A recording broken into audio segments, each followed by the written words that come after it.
Withdrawal method. So yan po, pwede rin sa GCash, sa Grab. Then ayan po yung ating minimum, so 5,000. Paano mag cash out? So syempre kailangan po natin makaipon ng 700,000 na green money guys. So kung nakita nyo po, meron pong notification sa taas na meron nakapag withdraw guys. So ayan, congratulations, meron po siyang successfully redeemed guys. So 10,000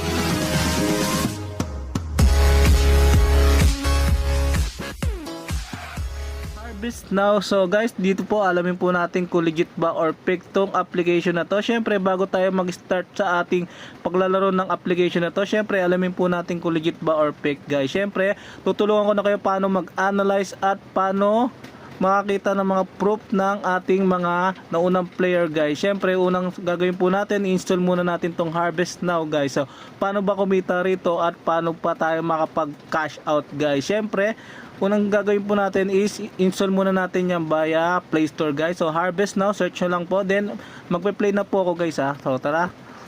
So dito po alamin po natin kung legit ba or fake guys. Guys, so paano kumita rito guys? So kiklik lang po natin yung ating mga sun, cloud, then water at tong ating mga plants guys. So ayan po paano siya kumita. So kung nakita nyo po, meron na po tayong 2,000 gold coin at green money guys. So kiklik lang po natin tong sun.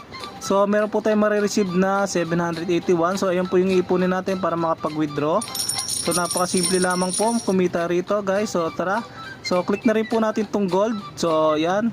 So kadalasan po yan may advertise. Dito po kumikita yung ating application guys. So syempre skip na lang po natin yan guys. Pumasok na gold coin. So ipunin lang po natin yan para tayo makapag withdraw via GCash. So paano mag-withdraw ito via GCash? So click lang po natin yung green money.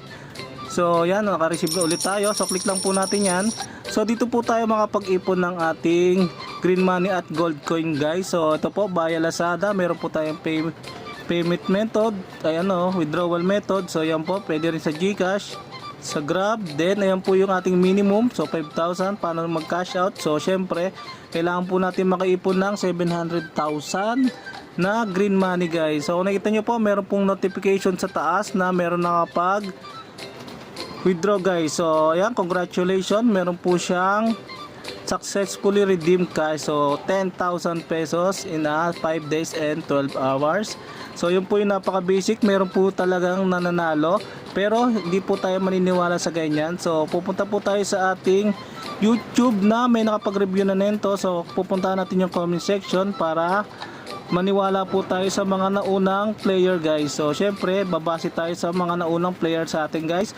So kung nakita nyo po, may nakapag-review na nitong ating application guys. So kung nakita nyo po, so ito po yung mga comment sa comment section. Nilaro ko na yan hanggang ngayon. Yung winidraw ko wala pa rin, magto 2 months na. Kung nakita nyo po, negative comment na po agad dyan. So pareha, same, ako rin po, wala. So nakita nyo po, negative comment po yun, nababasa po natin to. So sus, di naman totoo yan, nilaro ko na yan. So nakita nyo po, negative comment at napakarami pang advertise guys. So kung nakita nyo po, puro negative comment. So hindi ko na po babasahin lahat, pero kung nakita nyo, i-post nyo na lang po kung sakaling gusto nyo basahin. So kung nakita nyo po, puro negative comment, kaya ano pang hinihintay nyo? So syempre magbabase tayo sa mga naunang player na hindi na natin gagawin yun syempre, kasi kung nakita nyo po is X na po yung application guys. So wala po tayong makukuha rito ni Singkunduleng. So kaya kung isipin nyo po, so scroll po natin. So marami po talaga negative comment, kaya wag nyo na pong subukan. So once again, this is your J-Throne TV. See you guys to my next video. Peace out.